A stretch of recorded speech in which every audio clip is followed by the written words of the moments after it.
has been my friend and colleague for like over 20 years.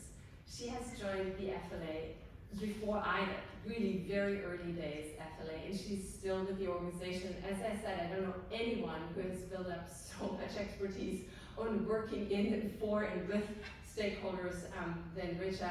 I think your official title is now Head of Supply Chain Innovations in Agriculture or so, but sorry, I'm not as firm on it. Supply Chain Innovation and Partnerships, okay.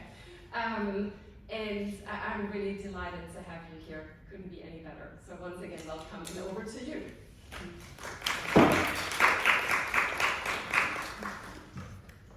Thank you, Doro.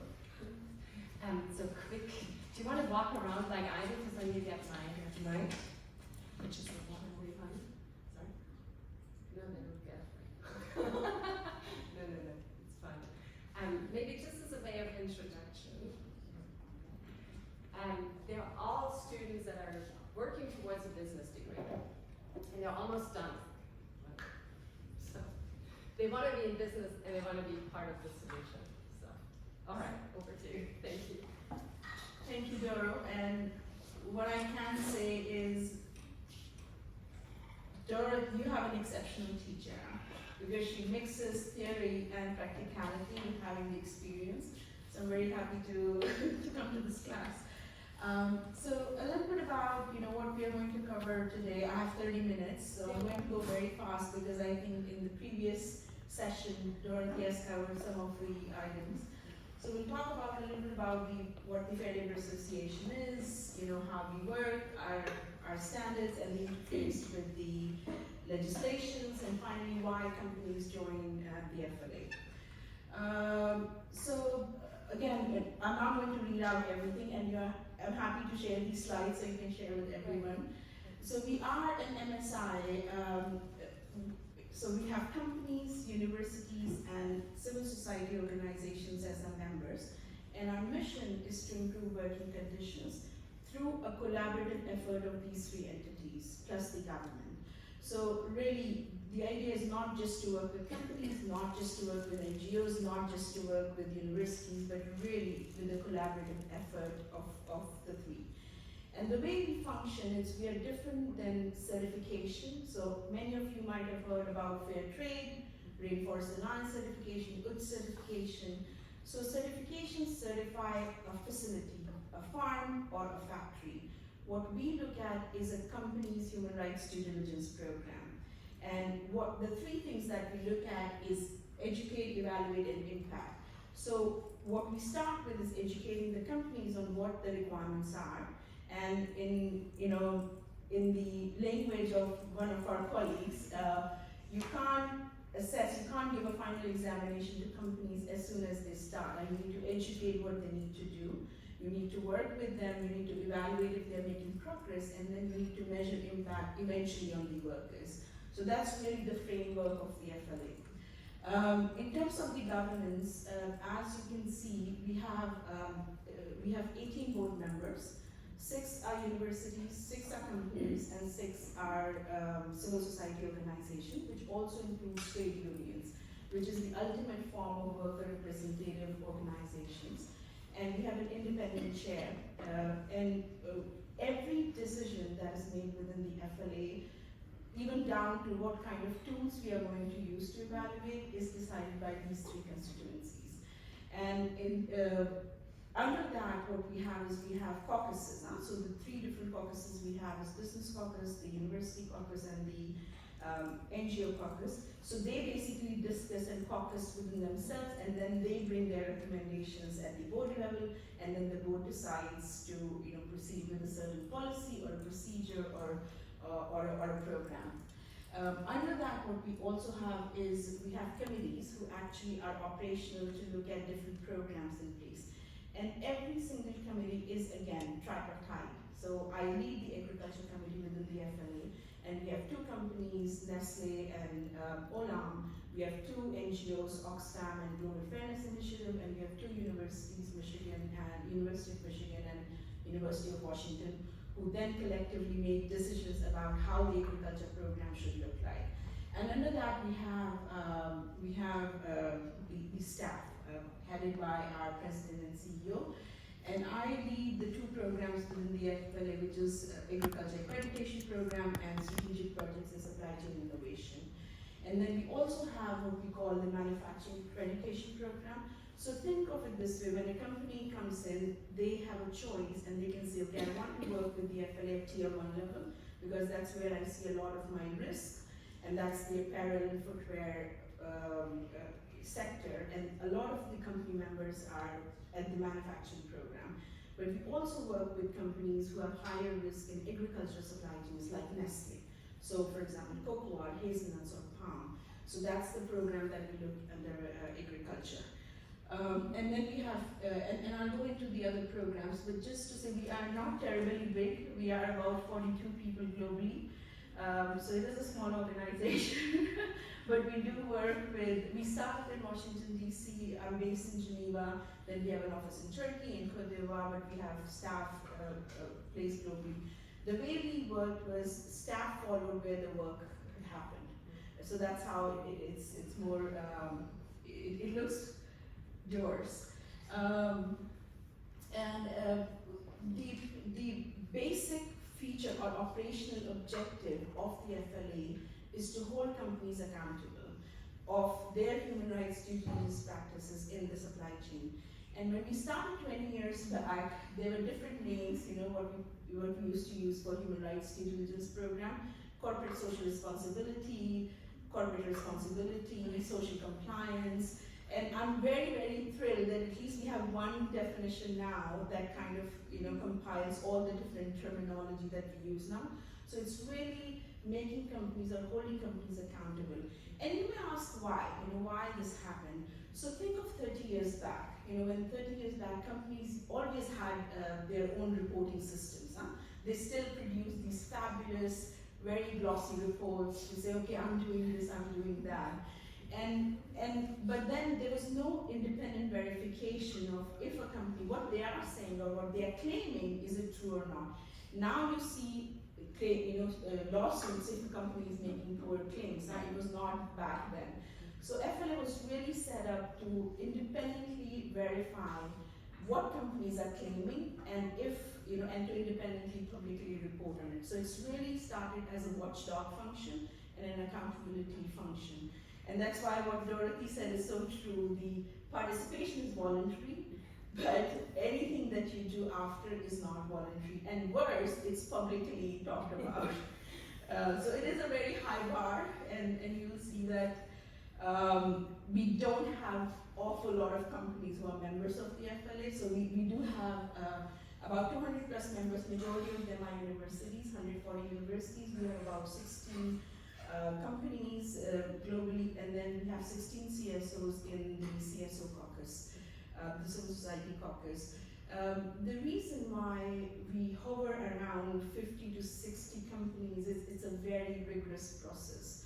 And there are many other organizations, MSIs, so-called MSIs, yes, where companies feel more comfortable with, so it's like, okay, I'm going to go join them. I'm part of this cohort, and then, I'm literally asked to read guidance documents, to apply guidance document. No one is going to come and verify. The reason why we have fewer members than other MSIs, is because it's assessed. It's, we really hold companies accountable.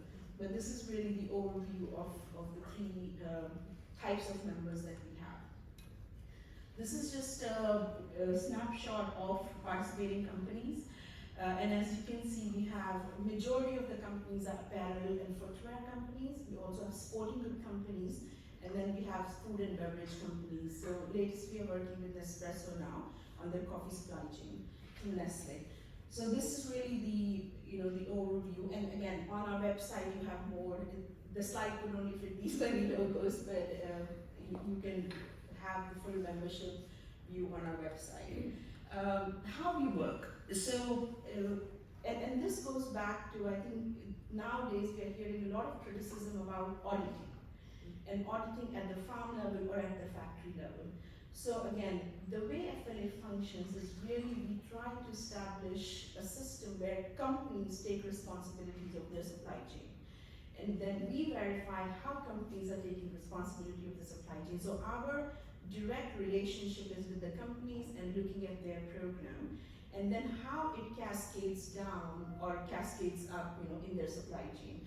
So really, like, we established the labor standards, again, based on ILO standards and others, which I'll go into a bit later. And then when we hold companies, so we set the standard and we set a procedure. Companies abide by it, we look at how they're progressing. If they're not progressing, we alert them, they do a corrective action planning, and then they continue to make progress. They continue to make progress at the supply level, and the idea is that once the supply management systems are improved, the working conditions are improved, and it eventually impacts workers. So we only have few projects where we are directly working with workers, so that's the difference. So you will have a lot of organizations who directly work with workers, and that's absolutely fine. You also have organizations who work with suppliers, and that's also fine. Then you have organizations that work with companies more on advisory, basis. But what we try to do is we try to assess companies at the headquarter level, at the supplier level, and then we measure impact through worker engagement, so that all of this, ties together. What we also have is engagement, where it's just not about accountability.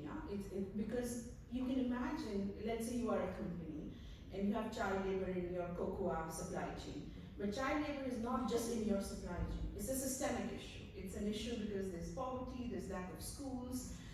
So if I give you an example, in Côte d'Ivoire, when we did assessments for Nestle, we saw that, even if, so first of all, there is no school in the village.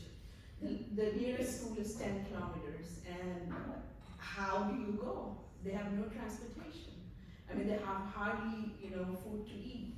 So again, is it the company's issue, or is it a government issue? So for issues which are more systemic in nature, and Nestle is not the only one dealing with that. We have Mars, or Barry Callebaut, or Kraft. Any chocolate company is dealing with all those issues. And how do we start to address those systemic issues? Where we look at engagement, and where we look at how we can do projects through collaboration. So that's really the theory of change. Working with companies can cascade impact up their supply chain and eventually reaching the workers. This is a very text-heavy. Yes. Just a question on that. So, if you take Nestle as an example, let's say you're looking into cocoa production. There's so many other items that Nestle is purchasing and where they need to also have their eye on. So, them being member of the FLA, for example, Yes. how do you make sure that we're not seeing that, oh, you're doing a great job because you're part of the FLA and it only concerns food production, for example? Can you just explain a little bit around that? Yes, excellent question. And the way we start with the companies, when a company comes to the FLA, we have a risk assessment process. So let's say we start with Nestle, we looked at their 15 high-risk commodities. And by virtue of high risk, all of them are high risk. But then we can't start to work with, on all the commodities. Otherwise, we are spreading ourselves too thin, and we are also not helping Nestle to focus. These companies look very big from outside, that they would have huge resources, but they don't have many resources from human resource point of view, from technical point of view, technical capacity point of view. So we run their commodities through an FLA risk assessment tool. And in the risk assessment tool, we look at the country risk and we look at the program risk. So level of traceability, what are the countries they're sourcing from, what kind of program they have in place, are they working with other partners, do they have grievance mechanisms? So there's a whole range of risk indices. And when we run it through, that helps us gather information about, okay, which are the highest risk commodities, but also which are the highest risk countries, and a country and commodity risk combination. Now again, we cannot work on every single aspect. So we are working with Nestle on 3 very high risk commodities, which is the biggest portfolio they have: cocoa, coffee, and hazelnut. Hazelnut is small, but you can ask the question. For example, we're already talking to them about sugar, but it's also a capacity of the FLA. So as you can imagine, that it's not just about come and become member and we give you a guidance. really, if you look at how we work with a company, we start with onboarding, training, and to get the company to understand what the FLA requirements are, to run through the risk assessment, and we do a roadmap for them. And I can say that Nespresso started working with the FLA 1 year back, and they wanted to have their program accredited in 3 years' time. We actually gave them an 8-year timeline. This is just coffee. Nespresso is owned by Nestle, and they have 3 coffee: Nespresso, they have Blue Water Company, and they have the Nescafe, and Dolce Gusto, which is part of Nescafe plan. Just for Nespresso, it's going to take 8 years. So that's the level and intensity of work that is required. So again, as FLA also, and just for Nespresso, it's 25 sourcing countries, and it's over 80,000 farmers. Again, just if you think of the scale of it, so what we try to do is to run it through a proper risk assessment and to say, okay, this is the roadmap that we are looking at. But the idea is that as commodities, programs get better, Nestle should learn from those programs which are in the FLA and apply to other parts of their supply chain as well.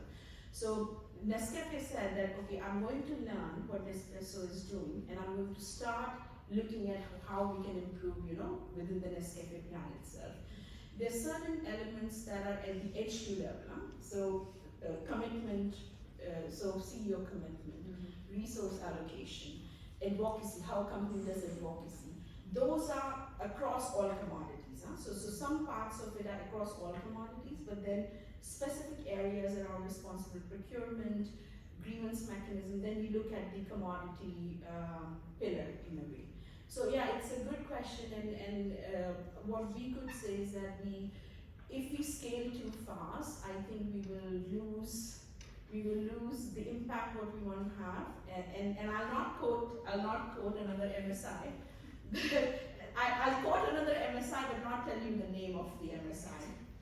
And they said to us, because we also work in cotton, they said to us, I'm absolutely terrified what FLA will find in our supply chains, because we are about scale and you are about depth. Yeah. So this is an person, an executive director of an MSI, talking about cotton.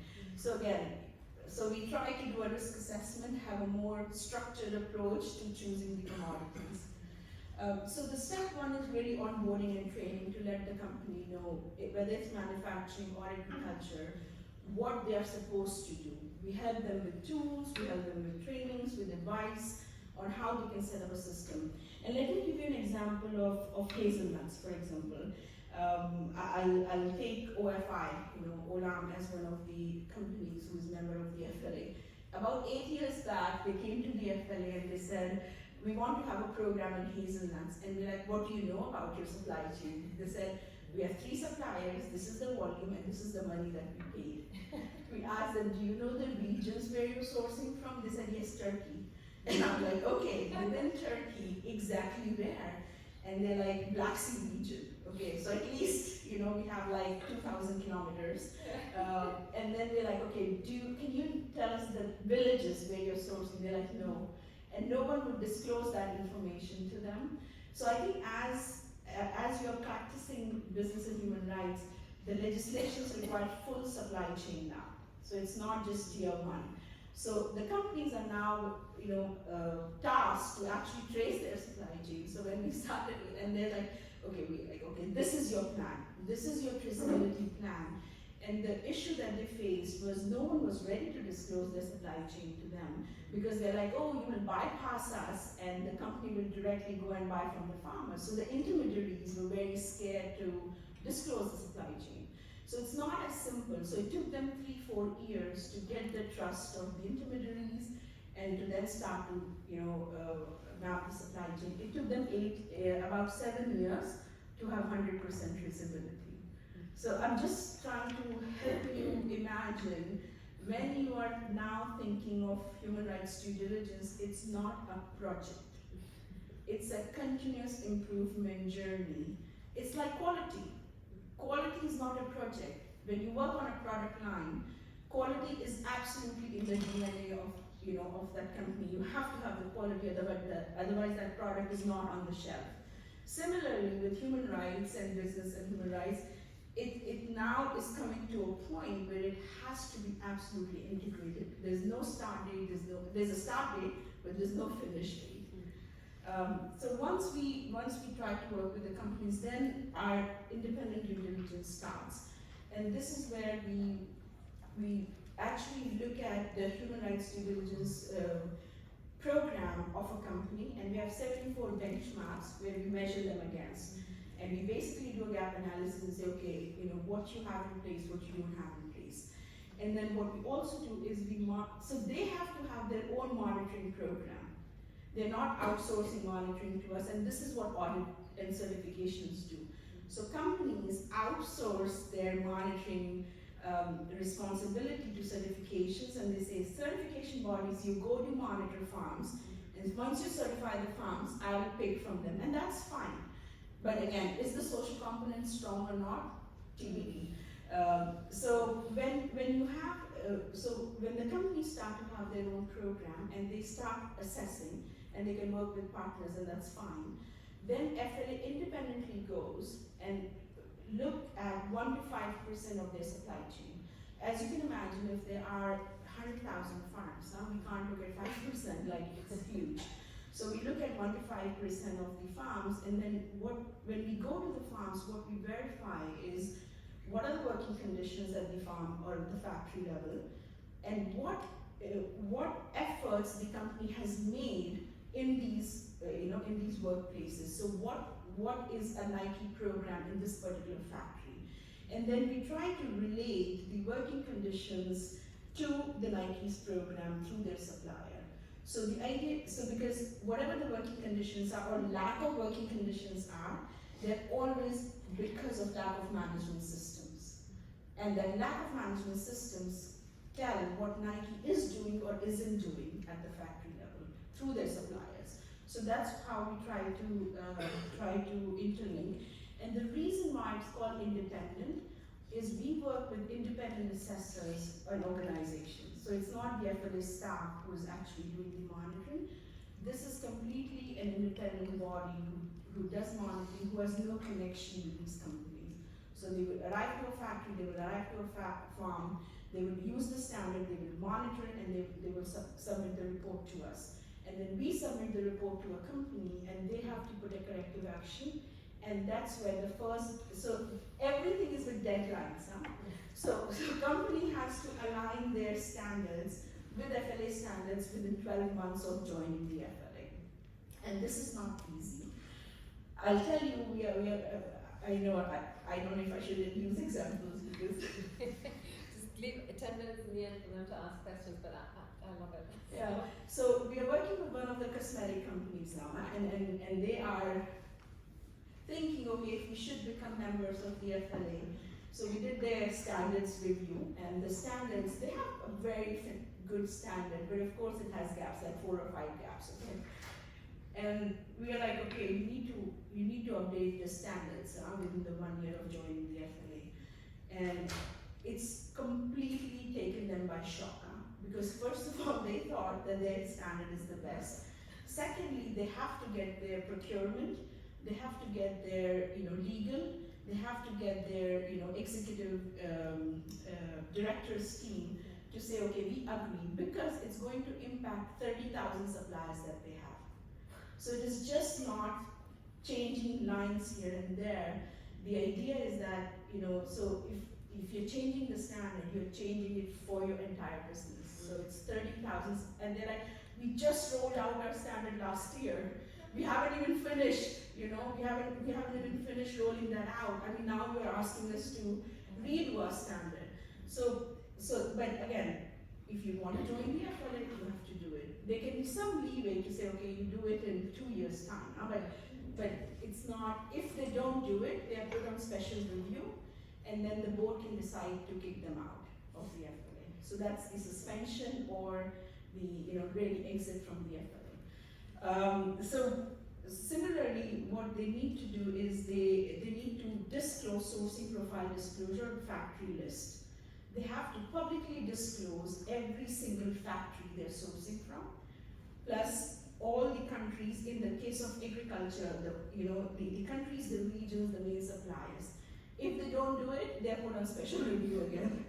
Yeah, so it's terrible. Can I ask, they no longer just give the FLA the factory list, but they have to publicly disclose Yes. it? That's the new thing? Okay. Yes, yeah, so yes.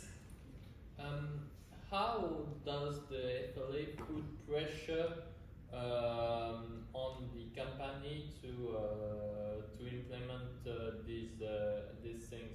I suppose it costs money. So what's the pressure the FLA puts on company? So a company wouldn't join the FLA unless they're absolutely committed. So we talk to at least 4 companies each week. In a year, only 5 companies join the FLA. So that's the best case scenario. So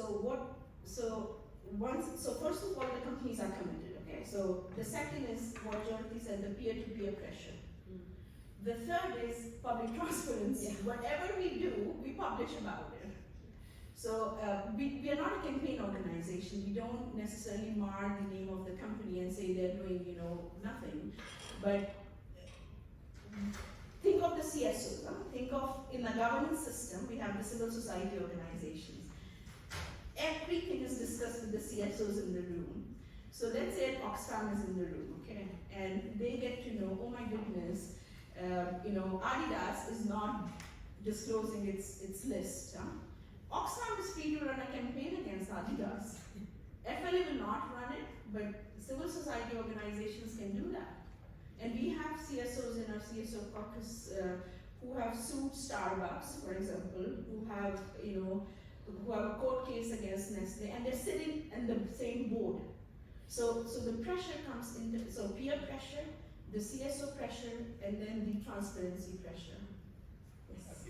I would like to know how the FLA deals with systemic issues, like you mentioned before in the cocoa example from Nestle. Maybe a village doesn't have schooling, so that's a systemic issue that's outside the company's control, but the company might be taking advantage of that systemic issue by perhaps using the child labor existent in that village. Yes, it's a very good question. So that's what we have, innovation and strategic projects. So to give you the example of cocoa, we had a project where we had just not FLA member company, but other companies who are doing cocoa, and we said, okay, let's select a group of villages and let's collaborate together. We looked at the gender piece, in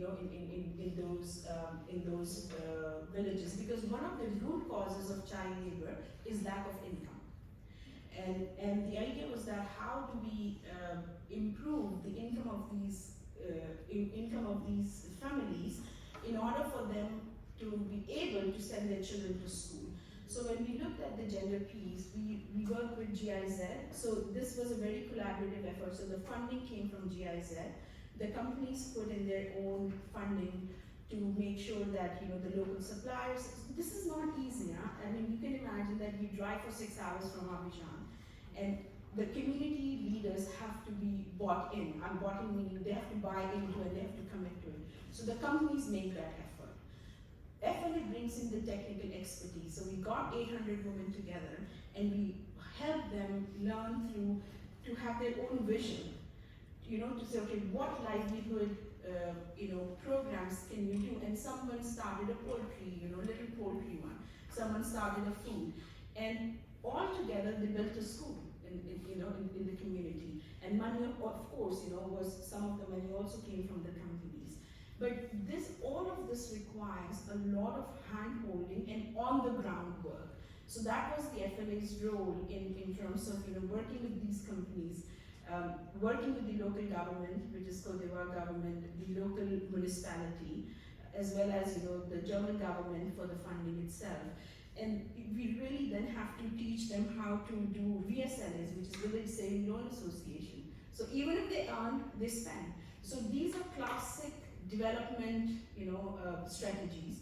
that FLA uses, but FLA doesn't use that for everywhere. Where a company has the leverage, sphere of influence, they have the resources, they can do it, we don't touch that. FLA only comes in when really companies and their suppliers have failed because, either they do not have, commitment, they do not have, so right now in Turkey, for example, we have 5 companies who are members, but we are working with about 50 companies because the issue is systemic in nature. These workers move from cumin to sultana to hazelnuts for 6 weeks at a time to rose. So no company is doing all these commodities. Yeah? So PepsiCo is doing potato.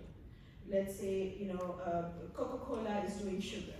Nestle is doing hazelnuts. L'Oreal is doing rose, for example. So when the workers move every 6 weeks, you can't have any sustainable program. So what we try to do is to gather all the companies together and say, you are sharing labor force, which you don't know about.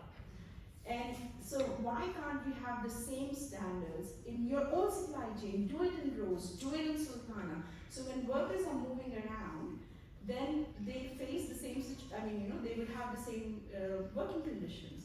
So this is a very classic example of, and then we train farmers, we train suppliers, we train workers, we work with the government. So that's how we try to address the systemic issues. And that basically comes from when we know what the issues are through our assessments. We would never know what the issues are unless we do the assessments. And then, so I'm going to move a bit faster.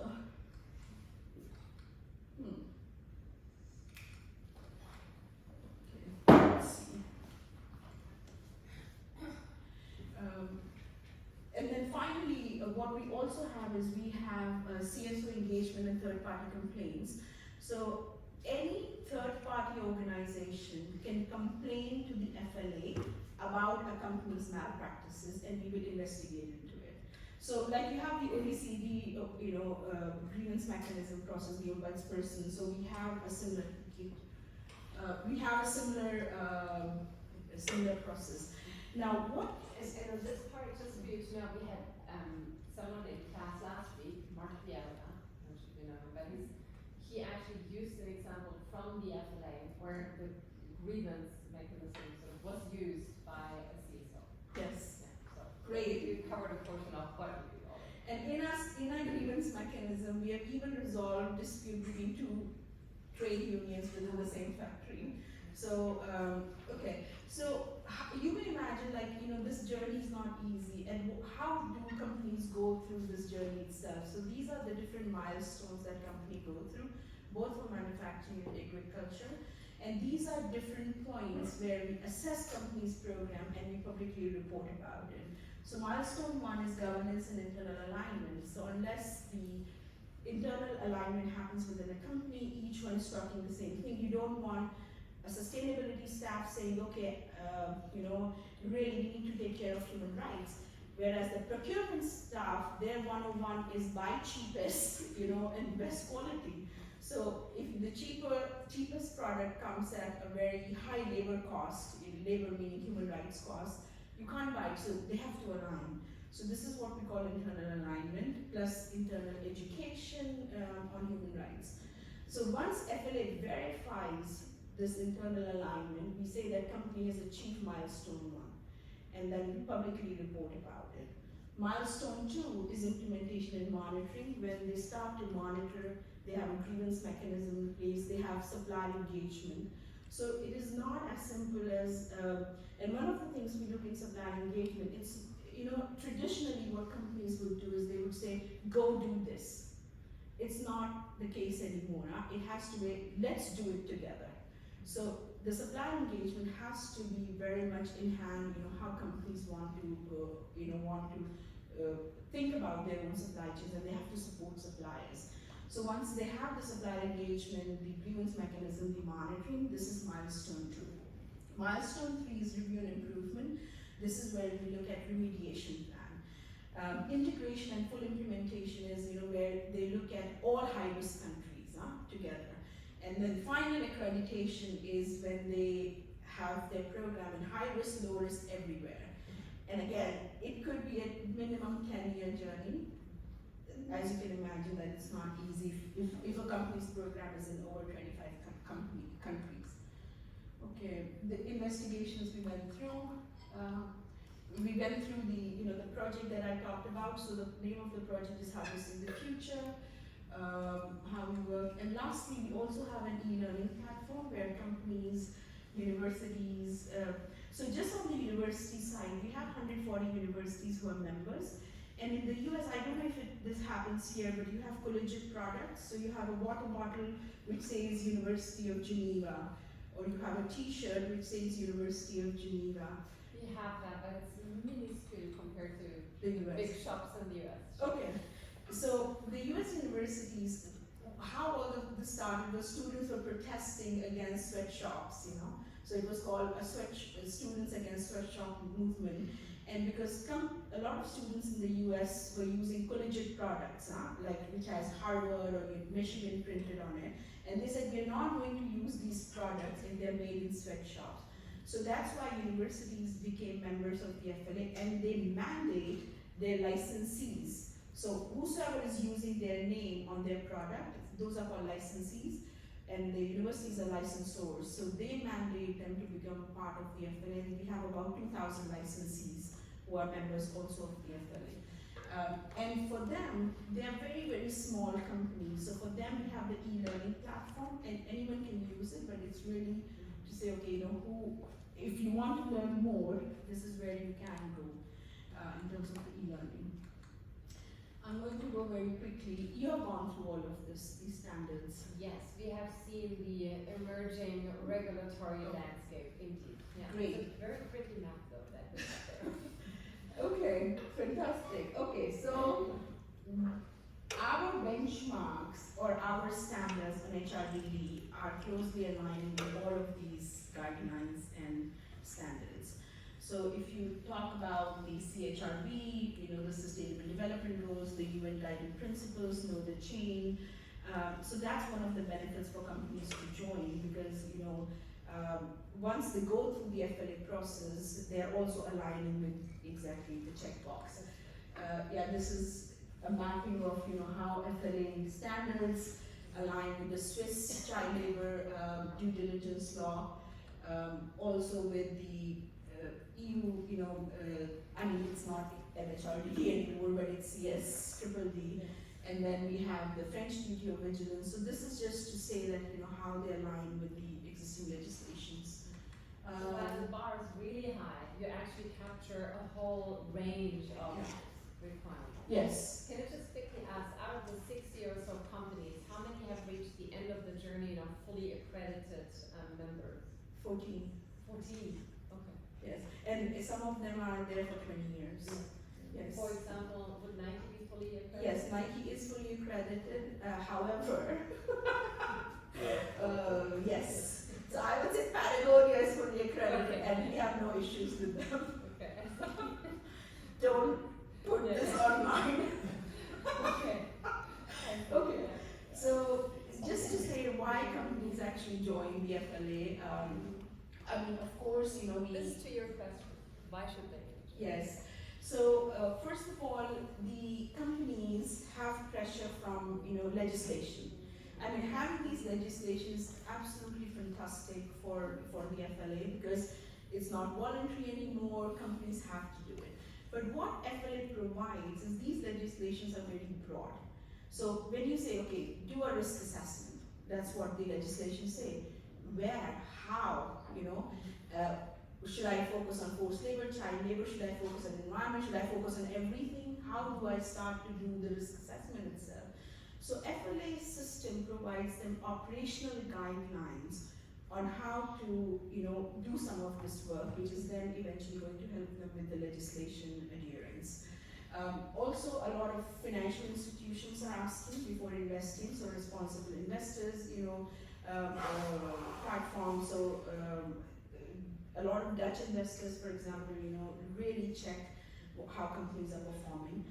So there's legislative plus the legislative both at the receiving countries but also producing countries. So you have to differentiate between when you are getting the goods into the EU has its own legislation. But also when you're producing goods in Turkey or India or Vietnam, those countries themselves have their own national action plans. So you kind of adhere to both, plus the investors, and in the case of licensees, it's the universities. So address legal risk. Also addressing business risk. So you don't want, so for example, in Central America, about 10 years back, it was very difficult, 20 years back, it was very difficult to work because the trade unions were always organizing and were on strike. And so the companies were complaining, they're like, why are they always on strike? And we're like, because there's an issue. And you need to understand that issue. So, but what it meant was there was supply chain disruption for them, there was production disruption. So companies, it's benefit of, it's an alert mechanism.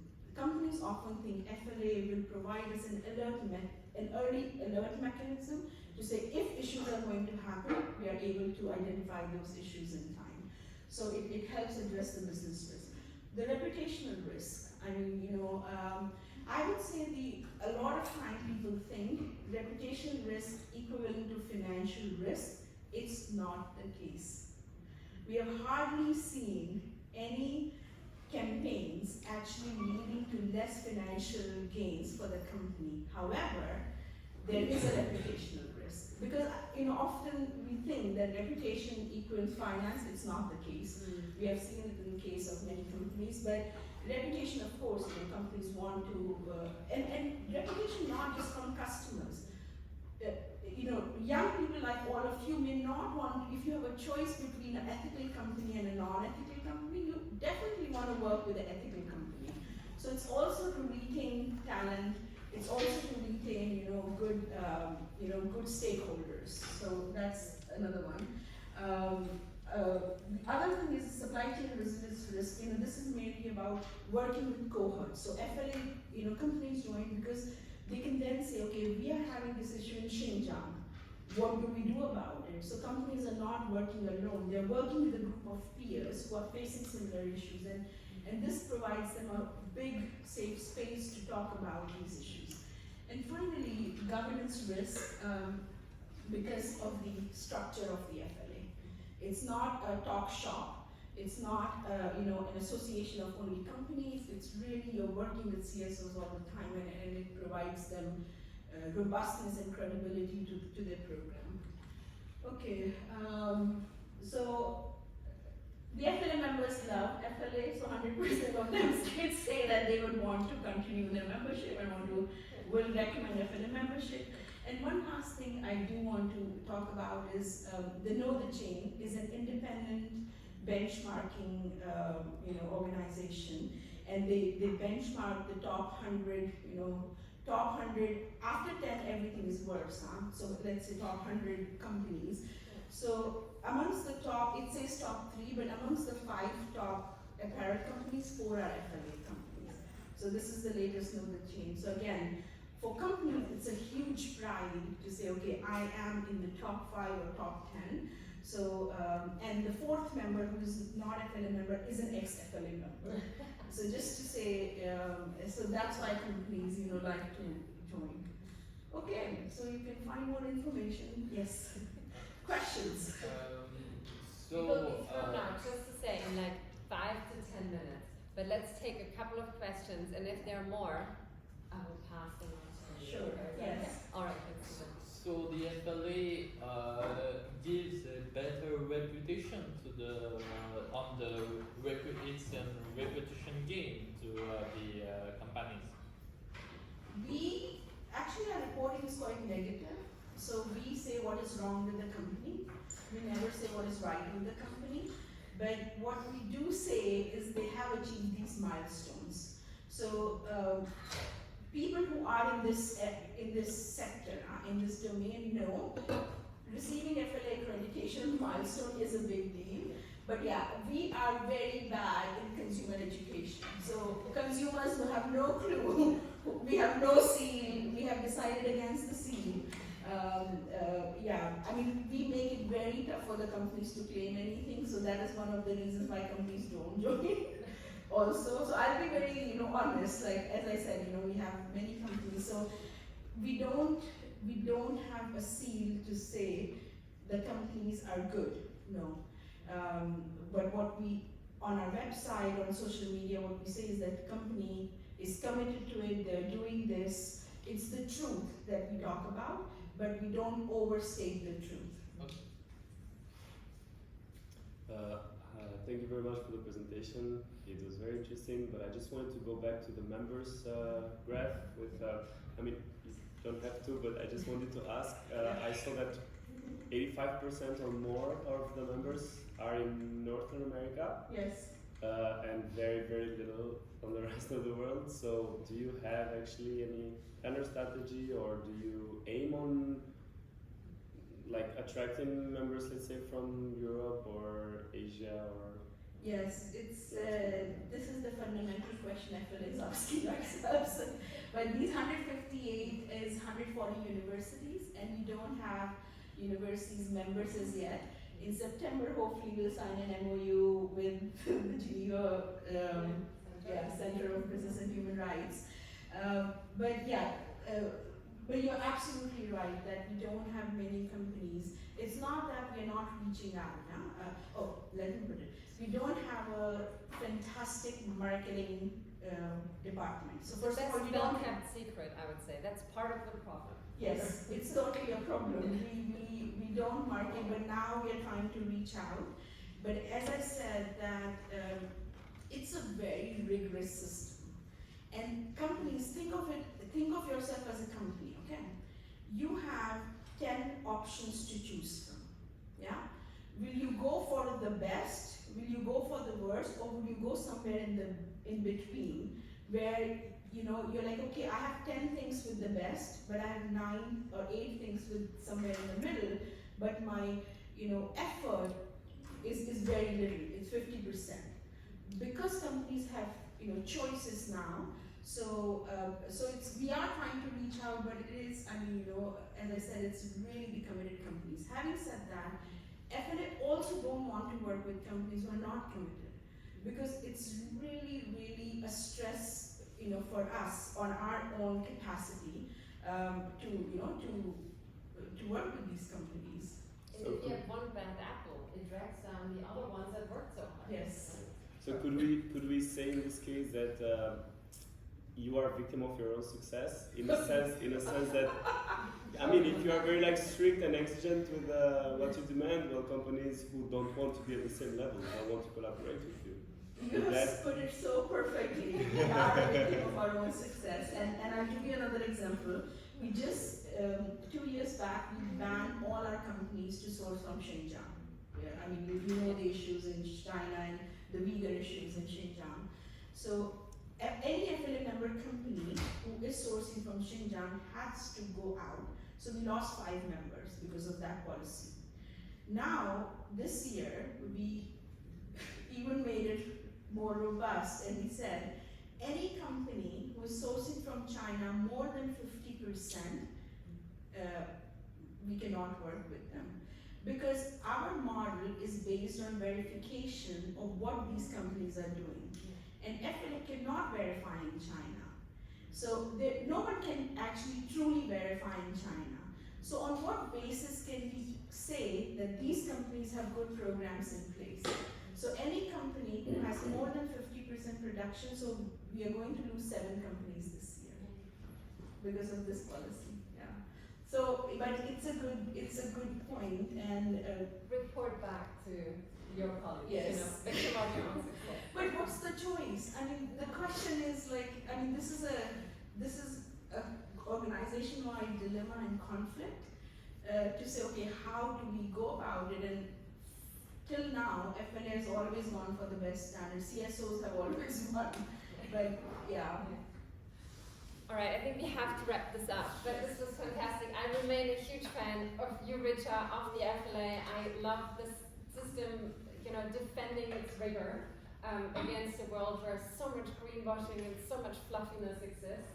And I think eventually this will stand out. Of course, I'm also terribly biased. I think I told you I worked for the FLA for 3 years, about 15 or 18 years ago. So it's been a long time, but I believe this model is really setting an example, and John Ruggie, as you know, the architect of the UN Guiding Principles, once referred to the FLA, I think for very good reasons, as the gold standard. So this is clearly, to me, a great reference point. I hope you enjoyed this. Let's thank Rich.